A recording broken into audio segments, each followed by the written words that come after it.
Hi, everybody. Happy Tuesday. Hope everyone had a restful Memorial Day, an observant one as well. Let's get started. For months, the president made clear that Congress must meet its basic constitutional responsibility to prevent a first ever default, just as it has been done 78 times before since 1960. The president made clear that default was not an option and laid out the economic stakes of a default: a recession, millions of jobs lost, devastated retirement accounts, higher borrowing costs. And the president said from the beginning that he would negotiate with Republicans on a budget just like it has been done every year. He directed his team to work in good faith toward a reasonable bipartisan agreement. This agreement will do the following: protect Democrats' historic legislative accomplishments, including the Inflation Reduction Act, PACT Act, CHIPS Act, and the bipartisan infrastructure law. Protect the economic gains we've made: 12.7 million jobs and the lowest unemployment rate in 54 years. Ensure we have the same level investments in the middle class as we did in fiscal year 2023. Protect healthcare and not push people into poverty. Block devastating cuts to law enforcement, public safety, and education as well. Negotiations require give and take. No one gets everything that they want. That's how divided government works.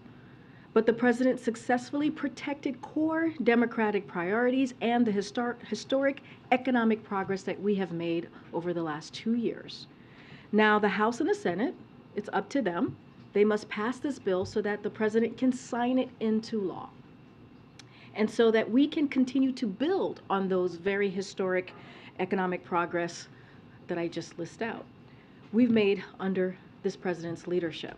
And so over the past 2 years, as I have stated as well as you've heard us lay out as well before.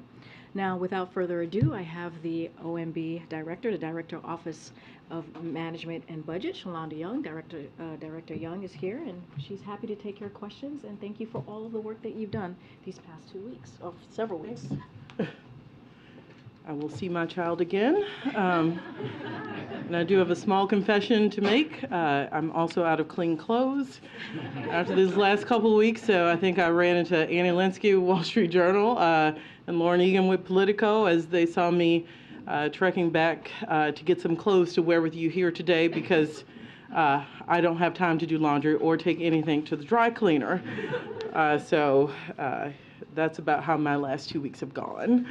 But as you know, the president and the Speaker McCarthy, reached a reasonable bipartisan agreement over the weekend.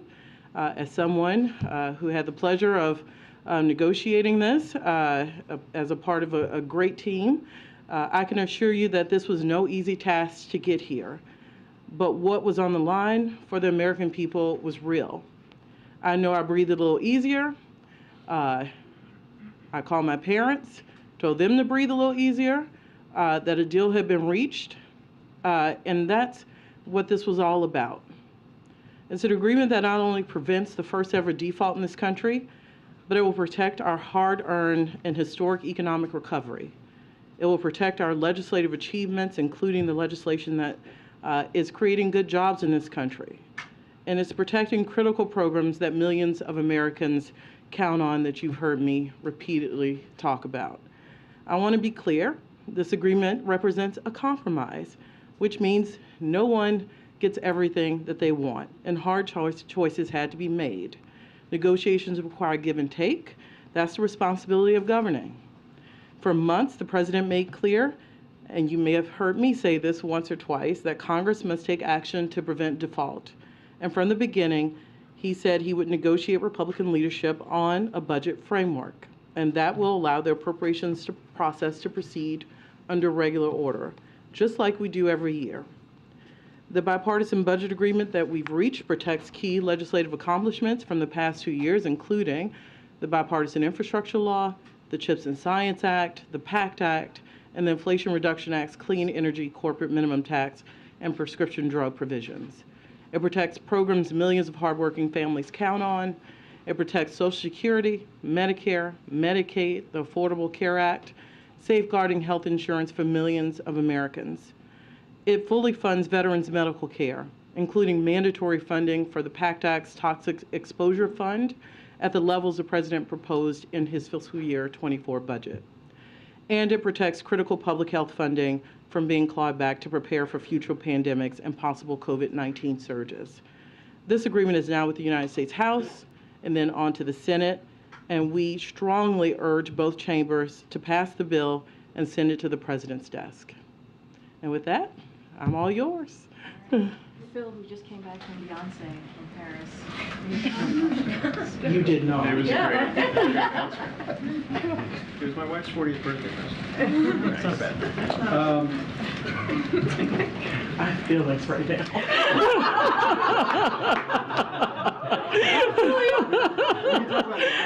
We can.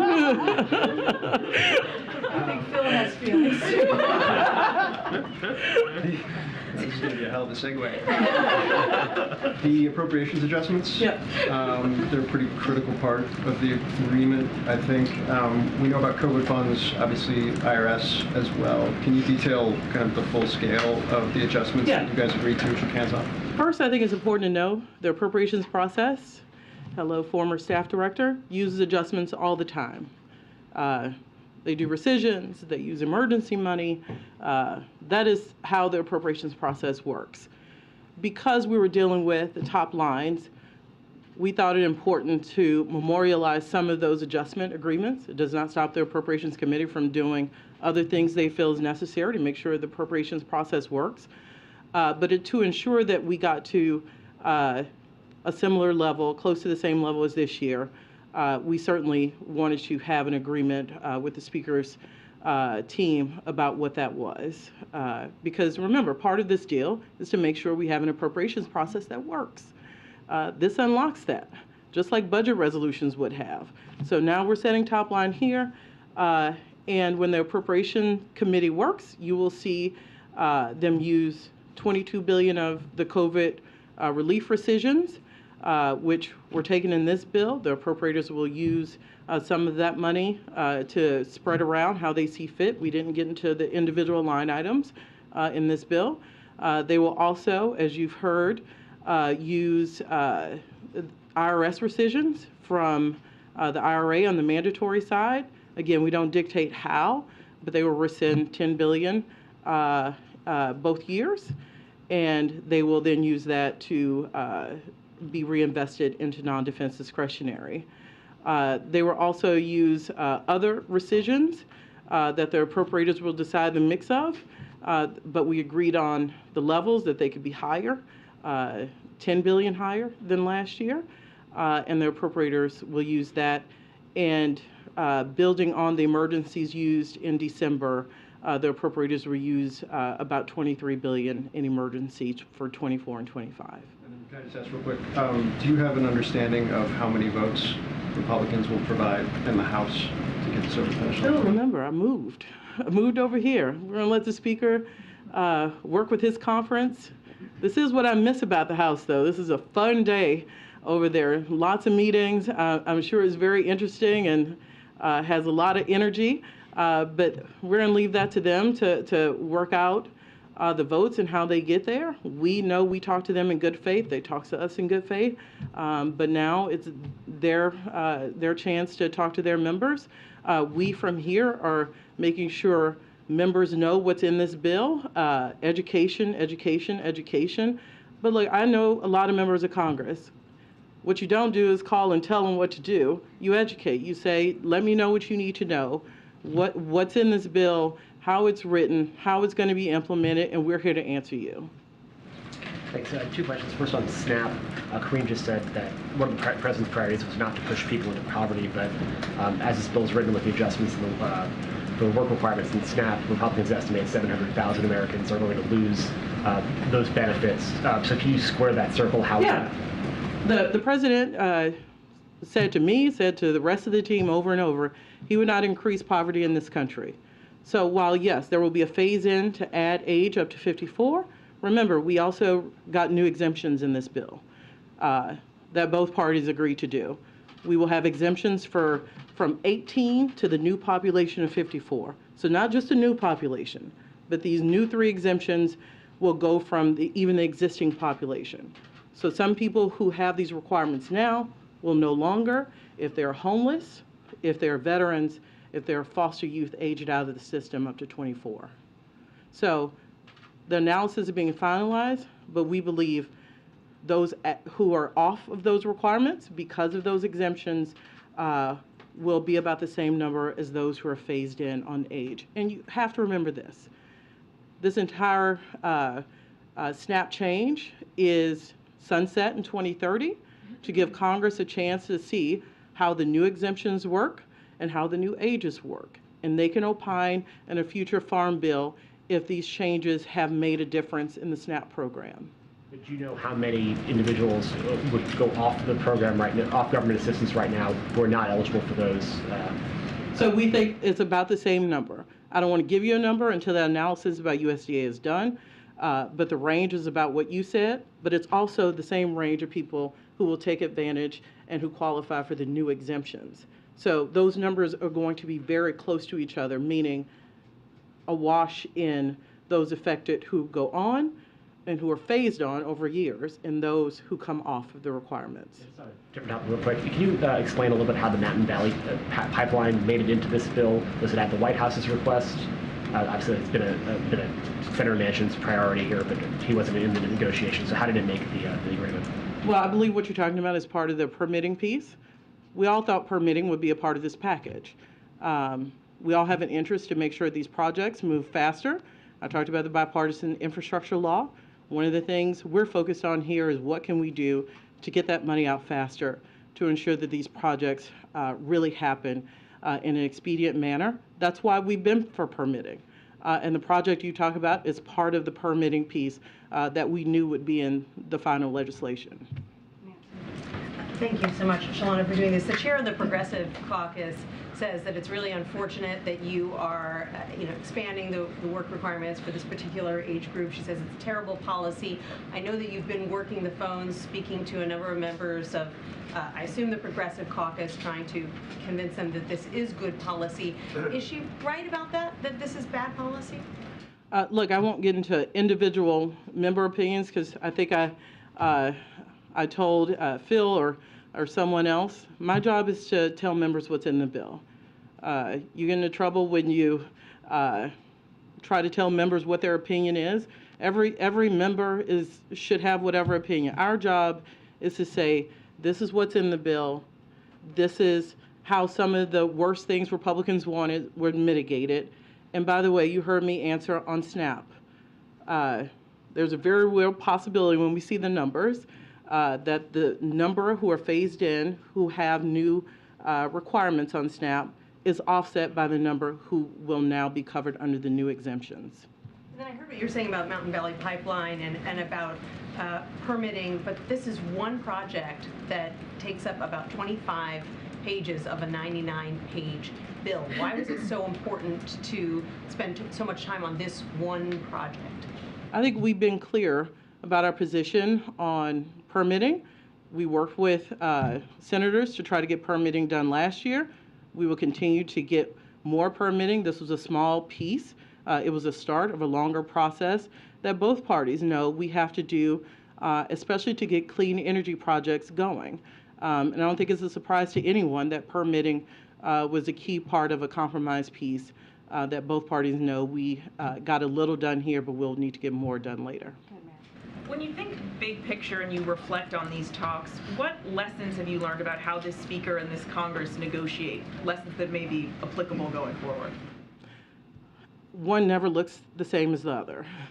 I've done this a few times. They end different every time. They feel different every time. Going in and thinking there was a formula is the wrong thing to do. Different people in the room this time. I'm used to being in a room with appropriators and a little leadership. So it's just always different. And you got to be flexible.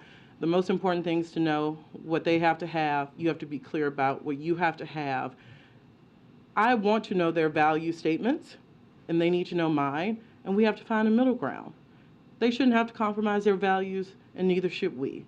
That is a bipartisan compromise. I know what's a reach. I may try it, but I know what's a reach.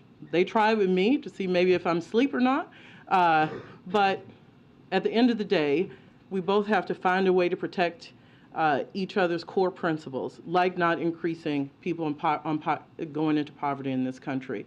And that's how you get to a bill a day. And first and foremost, I've said this, I think, in this room, I have always thought the majority of members, Democrats and Republicans, did not want to take us even to the brink of default. I think this bill shows that that assessment was correct, and we have to keep our eye on the prize that passing this bill, getting it to the president, avoids the catastrophic thing that would hurt millions of Americans. And there's a reason world leaders were worried about this. This would have impacted the global economy. Thank you, Karine. Director Young, you talk a little bit about the calls that you've been making and that other members of the administration have been making to members of your own party. What is the mood or the tenor on some of those calls, and where realistically is the whip count among Democrats right now? Remember, I worked there a long time, so the mood and tenor, I tend to get patched in with people's children so I can say hello to people I haven't seen in a long time. So it is a catch-up time for me, and these are friends of mine, and I play it straight with them, and they play it straight with me. And I have a long relationship with a lot of people, and that means I'm honest with them, and they're honest back with me. And again, this is education. I play it straight with folks. They will make their own determination, and it's incumbent upon us to make sure they know every single detail in those 99 pages. Leader Jeffries said that Republicans had pledged 150 votes. Is that still the case, and can Democrats provide 70? I'll let them figure that part out. All I know is when you enter into good faith negotiations, you don't negotiate to see a bill posted. You negotiate to make sure it gets to the president's desk, and we'll fulfill our part when it gets to the president's desk. How concerned, Director Young, is the White House right now about the growing Republican opposition that threatens the compromise on the table from a procedural standpoint in the next couple of hours? Look, this is not, the House is not very different from when I was there. You have to have some faith in the governing majority, which I do, because I have a lot of respect for members on both sides of the aisle, to do what's best for the American people, and that is not some Pollyannish thing. I know them, and I've always thought we could get here if we let the extreme go away. Like a lot of the things in the Republican bill just were non-starters. I get it, but we just cannot do that, and they know that. But at the end of the day, more people than not knew that threatening default would have been bad for America. The 12 million jobs added, record low unemployment, undoubtedly, that would have been wiped out almost immediately, and that would have been unacceptable. What does this mean for future negotiations in a sharply divided Congress, as you've been talking about, in terms of the level of confidence you have that that there's enough goodwill that we won't just be back in this same position later this year when it comes to avoiding a government shutdown or just a repeat of this scenario with different stakes? Yeah, look, I think I've been honest with you. I have always, during this process, worried about the 3 months from now. And I represented that. Whatever these top lines were, they had to allow an appropriations process to at least try. We couldn't do things that were so draconian that we knew we'd be back here. I love them. Those are some of my old offices I got to sit in, but I also like seeing my child. And we don't have to do these things where we make the American people very nervous, even though we know we're going to get there. So one of the goals here was like, let's try not to do this again. Let's set up a top-line regime that allows the appropriators a fighting chance, because it's hard even in unified government to get all 12 bills done. And I think we reached the sweet spot in this agreement to give the appropriators the tools they need to get started, get that appropriations process unlocked, and have a fighting chance to get bills done by October 1st. Is there a mechanism for increasing defense spending if that is deemed necessary? They would have to change any of these numbers in the caps, you would have to go amend this bill. So if you spend, the idea of caps is if you spend more than them, they're sequestered. To change defense or non-defense, one would have to change change this law.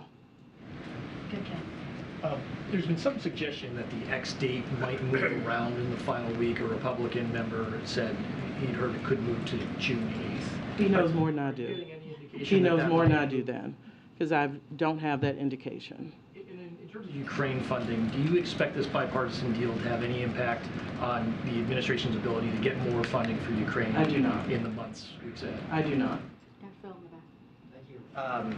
The compromise gives you, as the OMB director, complete waiver authority over administrative pay-go if you deem it necessary for program delivery. I'm wondering if the bill as written becomes law, how frequently do you anticipate using that waiver authority?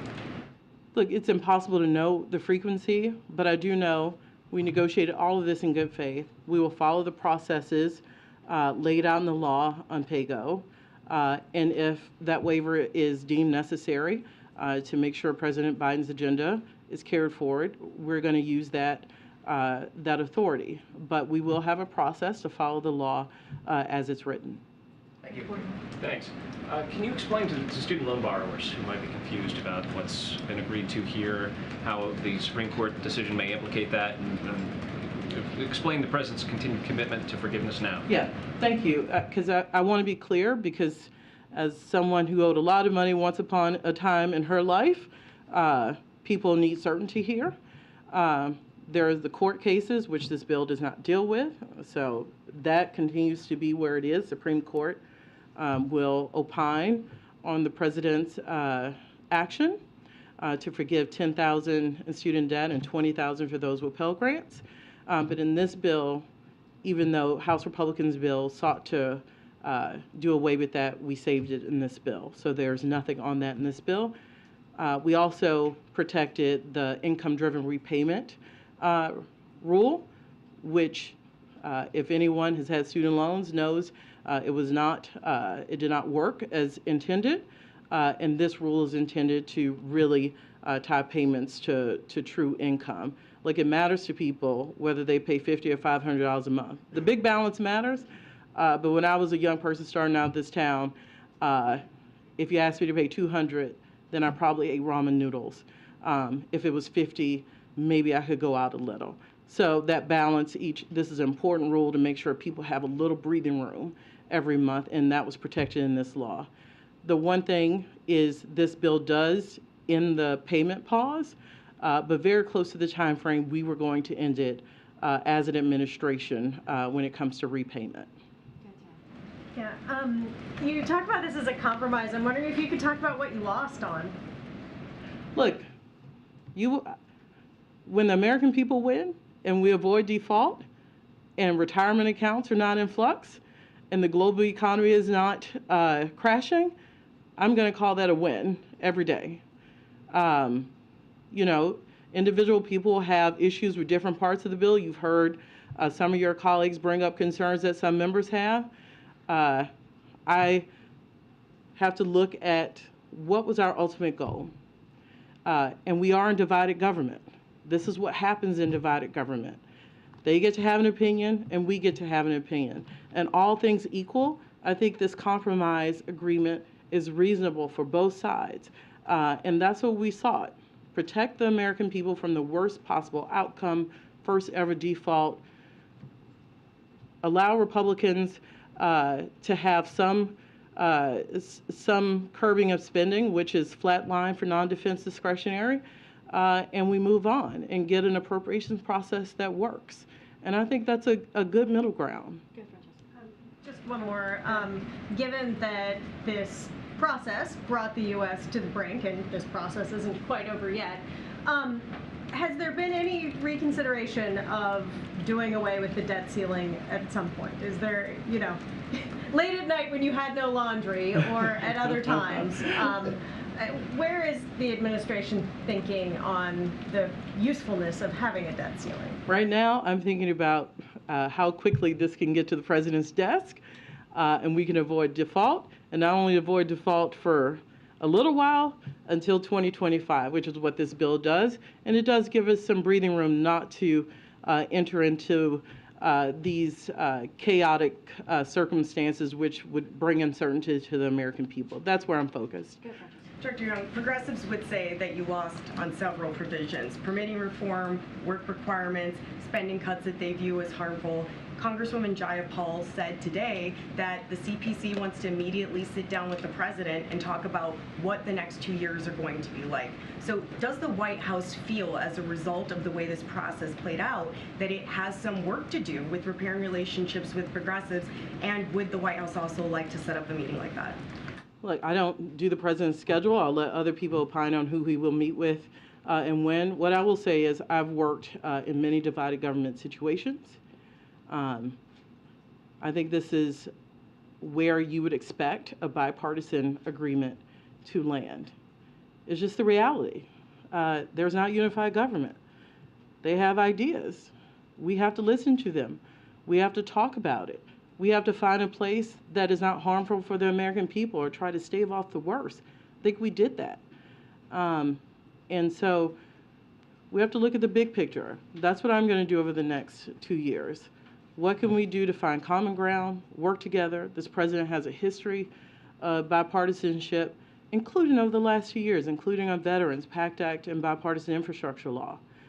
So there's opportunity to work together here. And we have seen that over the last 2 years with this president, Republicans, and there's opportunity to keep that going. You've said a couple times that the agreement represents a compromise, and you said it's reasonable for both sides. But does the president feel like he came out ahead with this deal? The American people came out ahead. When you go into these things, what are you doing it for? Sure, there are some days where I have to slap myself and you're like, let it go. It's fine. The point is to avoid default, not hurt American people in the process by having draconian changes like we saw in the Republican bill on Medicaid, which we did not carry forward. So protect the things that would have hurt hardworking Americans, come up with reasonable spending levels, which I think most Americans, when they hear a spending freeze, that's reasonable, and do our have Congress do its basic constitutional duty, which is avoid default. So this isn't about Republicans or Democrats. If you get into who won, who didn't, you lost already.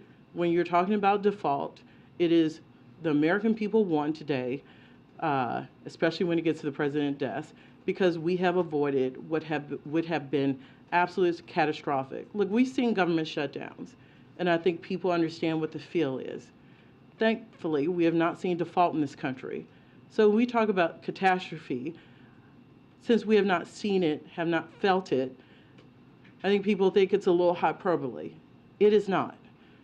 Every economist tells us that all the gains we've seen, we go backwards. That we're back to situations like we've seen in the pandemic. That was absolutely unacceptable, and we avoided that by also protecting some key things and not violating our core values. Go ahead, Ed. Yeah, thank you, Shonda. So, taking a larger view at this, should the debt ceiling deal get signed, will it help bring down inflation over the next 12 months? So what I will tell you is what would have been terrible for inflation in the economy would have been a default.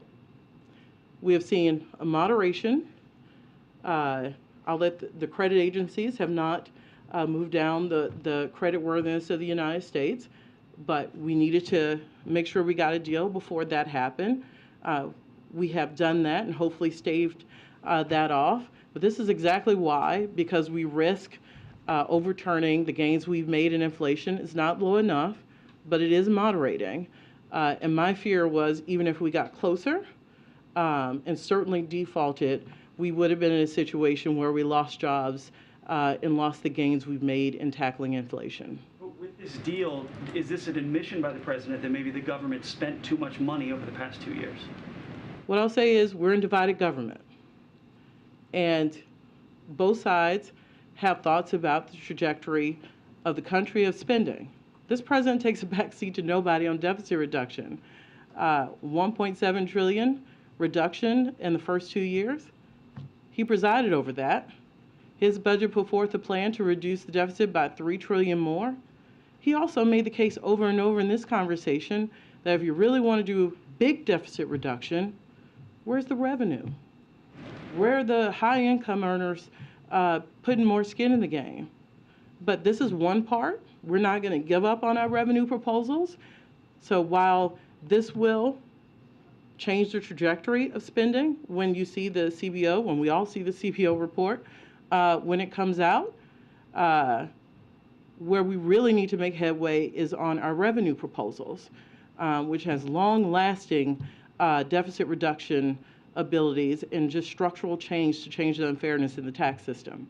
Most of that 1.7 trillion that went off for the first 2 years was COVID spending that ran off, and the CBO says the deficit actually will increase. Next year it's 1.7, it was 1.4 this year, 1.7 next year, and then up to 2 point something in 10 years.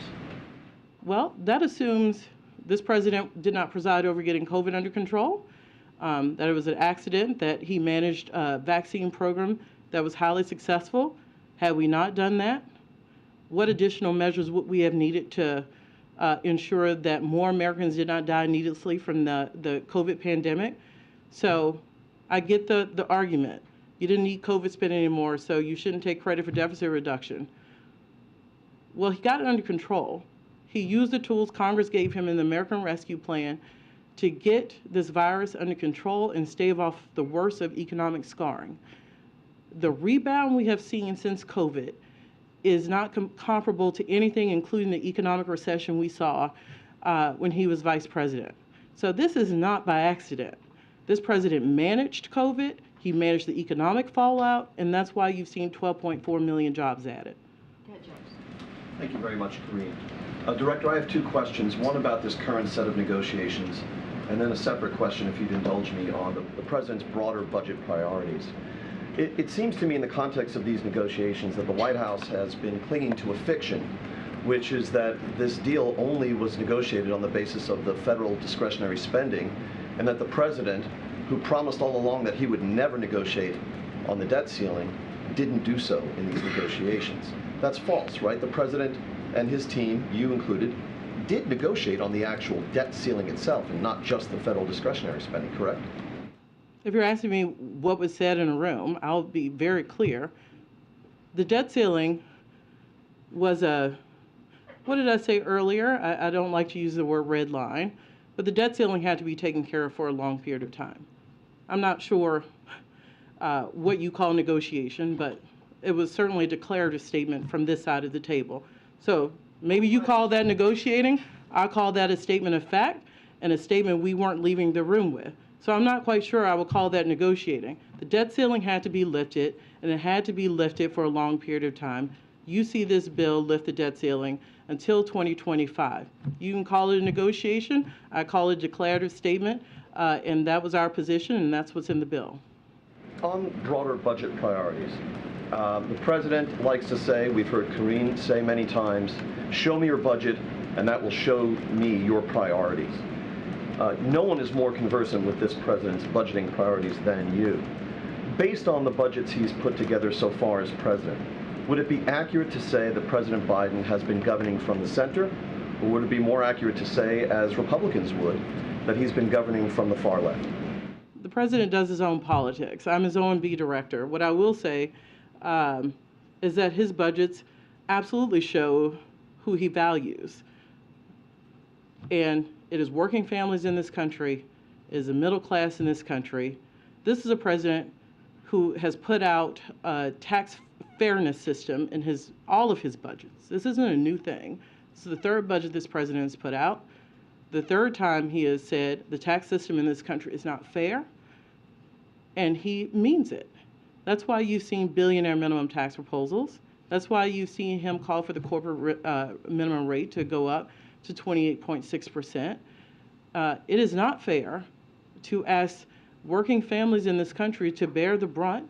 And by the way, that's not real deficit reduction.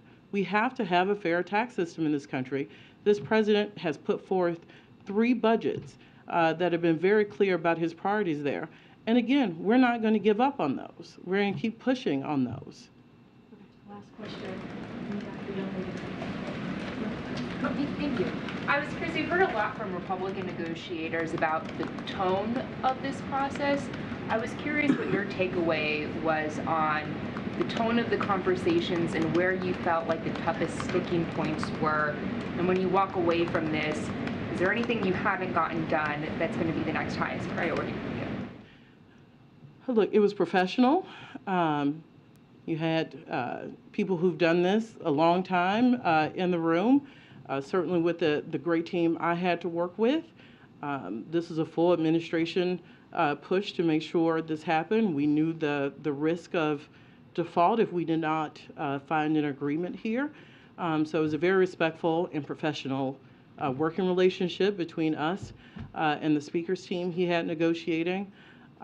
You've heard clearly this was a small permitting piece, but we've got to do more on transmission when it comes to the permitting space. It's very clear about that. This is a starting point, and we are going to make sure that we can get clean energy expanded by working on transmission in the future. All right, thank you so much. Oh, thank you. It's starting to get hot. It gets hot up on the lights. All right, thanks so much. Thank you. Thank you. I didn't think she wanted to leave for a second. All right, I have one more thing at the top, and then I'll take a few questions.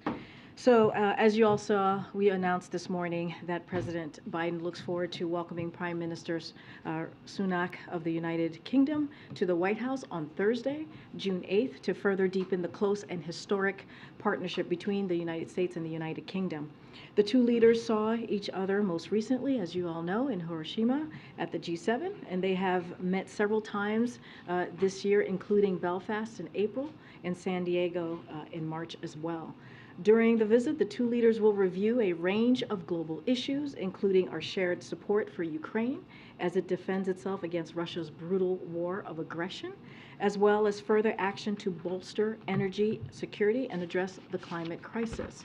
The President and the Prime Minister will also discuss efforts to continue strengthening our economic relationship, as well as we confront shared economic and national security challenges. They will also review developments in Northern Ireland as part of their shared commitment to preserving the gains of the Belfast Good Friday Agreement. And to pre-exempt any questions that will come from here about a 2+2 press conference during the visit, both leaders are looking forward to hosting a joint 2+2 press conference on June 8th, so you certainly could expect that, should expect that from the two leaders on that day. Go ahead, Z. Thanks, Karine. There's some news from Georgia today from the former First Lady, Rosalynn Carter, has been diagnosed with dementia. I was wondering if the White House have any reaction, and has the President spoken with either of the Carters recently or members of the Carter family? Thank you for the question. I can say that the Bidens have stayed in touch with President Carter's team to ensure that their family knows that they are certainly in the President and the First Lady's thoughts, and I will leave it there. And then, secondly, with regards to the attacks, the apparent attacks this morning in Moscow, has the U.S. ascertained whether American-supplied drones were used in that attack, that the Ukrainian government had knowledge of that attack, and then did last week's discovery of U.S.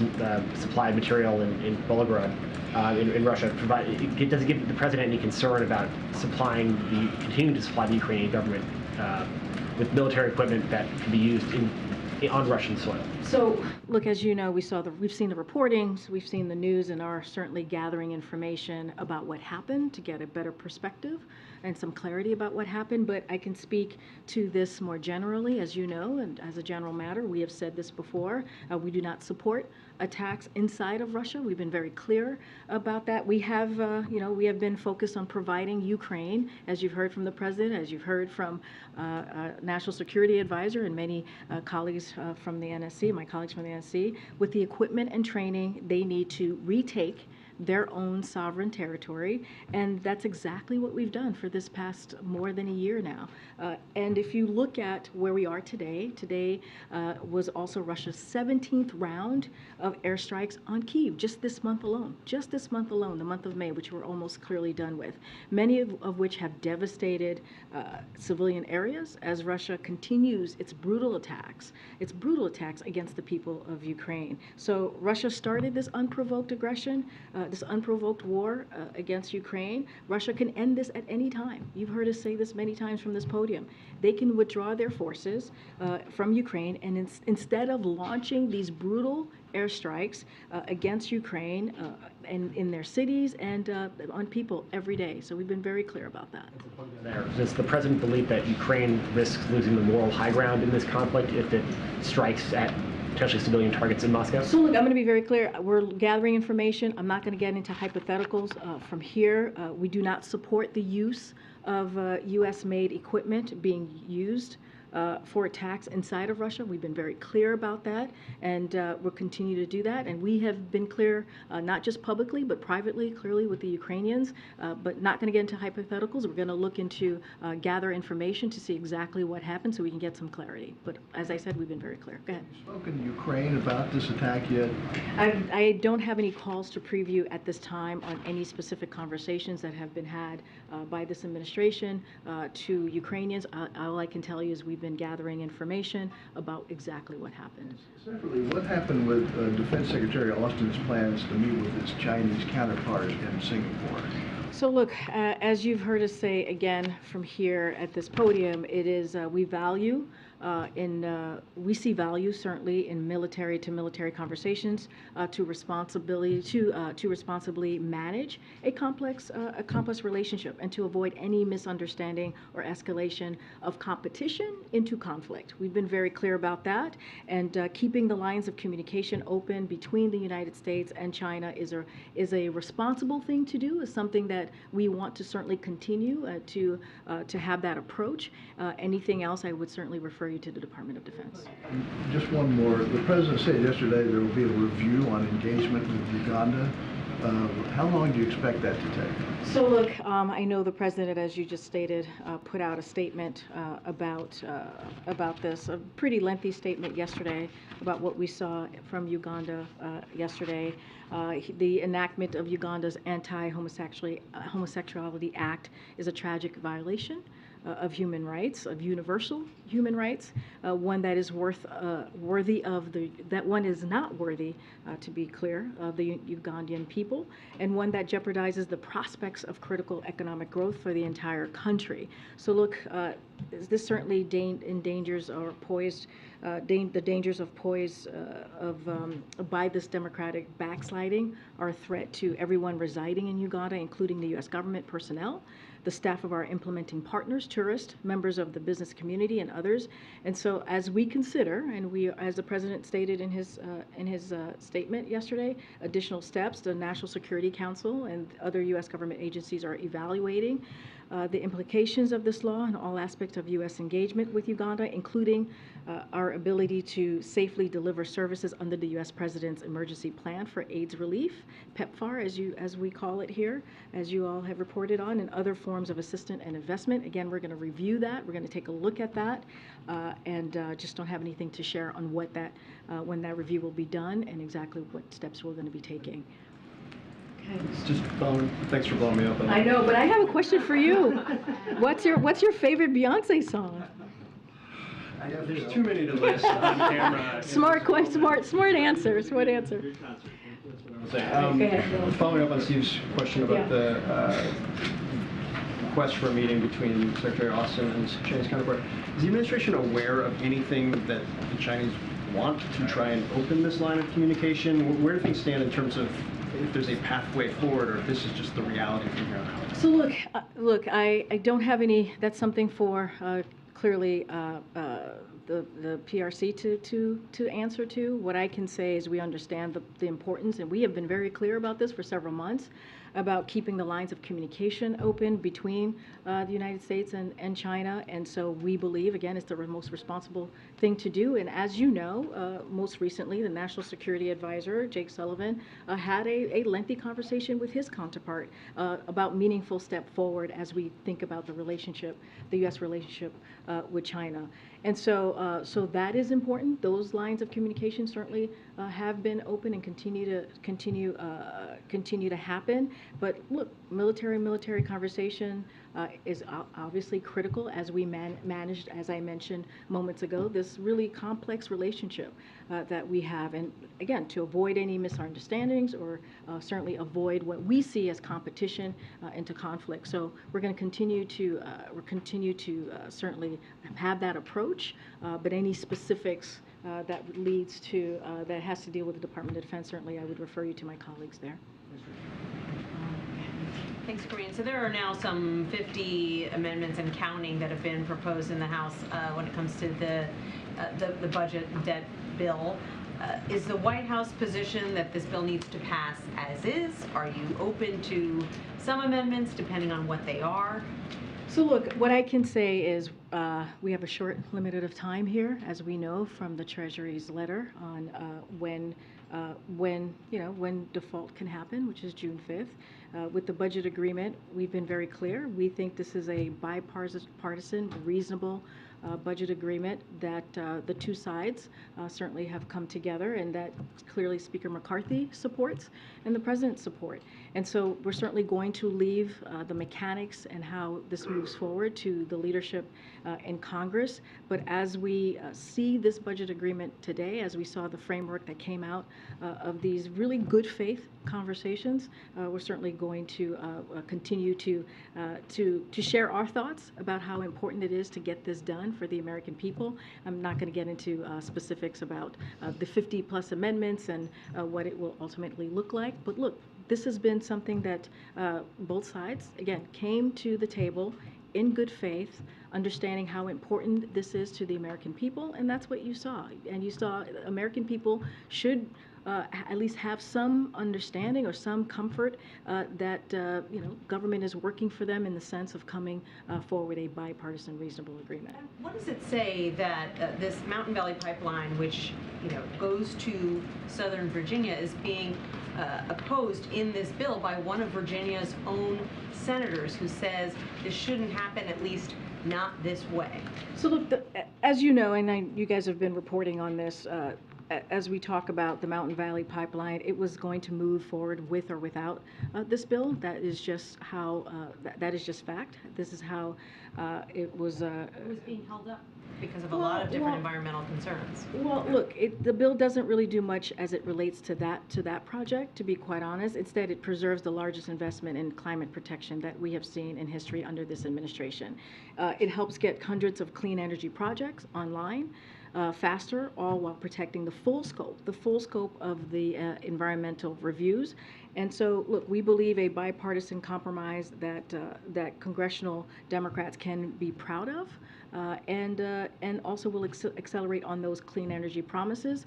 Look, again, when you look at this bipartisan, reasonable budget agreement, and we have talked about negotiation, I've said this many times from here, and certainly Director Young said it when she was here moments ago, it's not going to be perfect. Not everyone gets what they want, and that's what negotiation looks like. This is a divided government, as we all know.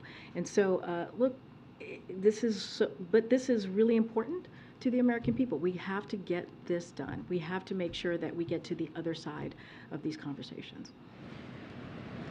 Thank you. President Biden was asked yesterday about long-range missiles for Ukraine ATACMS, and he said it's still in play. In the past, the U.S. would say no. So what's changed from no to it's still in play, and what needs to happen for the U.S. to provide Ukraine with long-range missiles? And also, I would like to follow up Zeke's question. I would like to clarify: you don't support Ukraine's attacks on Russian territory at all, or attacks with U.S. equipment? So look, I don't have anything any changes to the policy to announce from here as it relates to long-range information, long-range missiles. Look, as it relates to the drone attacks that we saw in Moscow, we've been very clear. We're going to gather information and see exactly what happened. So just want to be very clear about that. But look, we do not support attacks inside of Russia. That's it, period. I mean, I cannot be any more clear than what I just stated. We do not support attacks inside of Russia, period. We've been very clear about that. That's been a general matter that you have heard from us over and over again this past several months, and I cannot be more clearer than that. The president said it's still in play when asked about long-range. What I can tell you right now is I don't have any changes to our policy to share with you at this time. Go ahead. Thanks. I have a NATO question and then an Afghanistan-Iran question. Starting with NATO, when the Danish Prime Minister visits on Monday, is the President going to speak to her about maybe being an interlocutor and working with Turkey on getting Sweden into NATO? And then also, can you just update us on the F-16s and Sweden's membership? Is that something that the White House expects to have sorted by the time the NATO summit happens? So two things I can say. As you know, we read out the President's conversation with Erdogan yesterday. They had a clearly conversation. But in that dialogue, the President did express his strong desire for Turkey to approve Sweden application to join NATO, which we would like to happen as soon as possible. So that he did bring that up in that conversation. I'm not going to get ahead of what is going to be on the agenda, what's going to come out of the Denmark visit that's going to happen a week from this past Monday. Look, when it comes to any conditions as it relates to F-16s, the sales of F-16s to Turkey, and as with them approving Sweden's bid to join NATO, look, that is not a condition. President Biden long been clear that he supports selling F-16s. You've heard that from this podium to Turkey, which would help facilitate NATO interoperability. So, look, Congress has an important role in providing arms sales, and so I would leave the rest to Congress. But the President has been very clear where he stands on that. On Iran and Afghanistan, there have been some border clashes over the weekend over, I think, water rights. What's the White House's reaction, and do you have any leverage over either of these parties to get this violence to stop?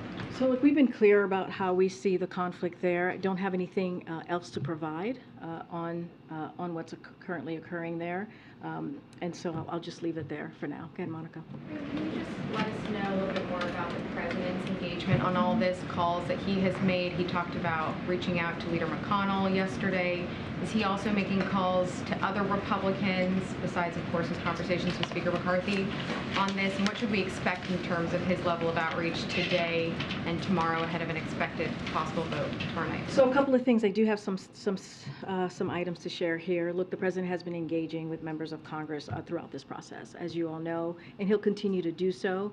And so the President and his team are having conversation with Democratic members of Congress across the ideological spectrum, moderate and progressives. That includes more than 100 one-on-one calls with members of Congress. That's between the President and his team. In the past 24 hours or so, our senior team made individual calls to all House Democratic leadership, all committee ranking members, and all tri-caucus and ideological caucus chairs as well. So we have hosted numerous separate briefings on the entire bill for the House and Senate Democrats, as well as 6 issue-specific briefings for House Democrats on energy policy, appropriations, TANF, and SNAP. That doesn't include the numerous briefings for their staff. We've also briefed or offered to brief each of the tri-caucuses and ideological caucuses as well. In addition, our policy experts have had numerous conversations with members of their staffs to answer specific questions about the bill that members have had. And so again, we've been in constant contact with leadership from both parties in the House and the Senate to provide information, as Director Young was stating, is that their job is to provide information on the facts and what they know and how we can make sure that they have all of the details that they need. So, as you know, we don't provide private conversations from here, but I just list out all of the conversations and what we've done specifically coming out of this administration as it relates to this budget negotiation. Is there still a concern about the U.S. credit rating being downgraded given the Fitch warning last week? How real is that right now, and how is that factoring in? So look, we believe this is a reasonable bipartisan compromise that the House congressional members should be proud of. We believe that it is important to get this done. We believe that again, we are a country that pays our debts, and that we should not be defaulting on those debts. And so what the president wants to see, he wants to see the House and the Senate take this up. He wants to see this pass, and clearly both chambers. He wants to see this on his desk so he can sign it into law. And that's what we're going to continue to have those conversations to make sure that occurs. Yeah, Peter, I haven't seen you since Japan. Nice to see you again. Oh, yeah, I'm sure. You could say it's nice to see me. It's nice to see you too, Peter. It's been more than a month since the re-election announcement. Is President Biden going to hold a campaign event ever? So I will say this to you, Peter. As you know, we follow the rule of law here. We believe in following the rule of law as it relates. Hold on. As Not it relates. asking you to weigh in on the impact of the election, just his schedule. You'll have to schedule around rallies. I'm about to answer your question here. As it relates to anything that is connected to the campaign, any rallies, any events, any endorsement, anything that is connected to the 2024 re-election, that is not going to certainly come from here. That is going to come from his campaign or the DNC or the DNC. So you can't say if he will be campaigning for re-election. I'm just not going to comment from here. And then on 2024 re-election. Another story. The Hatch Act does exist. A group of experts now say that AI poses an extinction risk, right up there with nuclear war and a pandemic. Does President Biden agree? What I can say, you're speaking to the letter that was provided today, made public. And so, look, the president and the vice president has been very clear on this as it relates to AI. It is one of the most powerful technologies, right, that we see currently in our time. But in order to seize the opportunities it presents, we must first mitigate its risk, and that's what we're focusing on here in this administration. As you know, the AI, we brought some CEOs here recently that the president and the vice president hosted to the White House to reiterate their responsibility for these specific companies, have to ensure that products are safe before they are released to the public. And so I will leave it there. Again, I know there's a letter that went out today from Elon Musk and CEOs. I will let the public read that letter, but again, we have been very clear on that, how companies need to be responsible as it relates to AI. It's been months. Great. Thanks, Karine. Following up on the question about Erdogan and President Biden's call, yesterday the president said that when it refers to Sweden's membership in NATO, we're going to talk about it next week. Do they have another call scheduled? Do you know what that refers to? No, I don't have a call to read out to you at this time. Okay, and then Florida Governor Ron But let me just say, as I just stated, the president did bring that up in their conversation. Sure. Florida Governor Ron DeSantis said late last week that he would take an aggressive approach to issuing pardons to January 6 rioters if elected to higher office.